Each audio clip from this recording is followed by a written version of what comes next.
तर नमस्कार मित्रांनो, स्वागत आहे तुमचं आपल्या 30 डे ब्लॉगिंग चॅलेंजमधल्या डे 3मध्ये.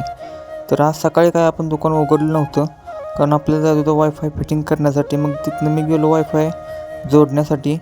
वायफाय वगैरे फिटिंग करून झालं, मग तिथनं परत आलो घरी. घरी आल्यानंतर जेवण वगैरे केलं, थोडा आराम केला. मग तिथनं परत म्हटलं आता जाऊया शर्यती बघाय.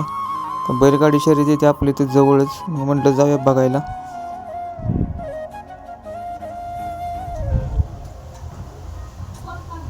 परत मैदानावर आल्यावर जरा ज्यूस वगैरे थोडा प्याला.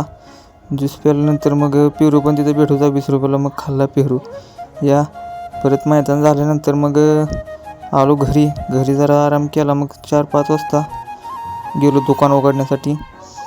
दुकान ते उघडलं. दुकान उघडायला जरा वेळच झाला होता.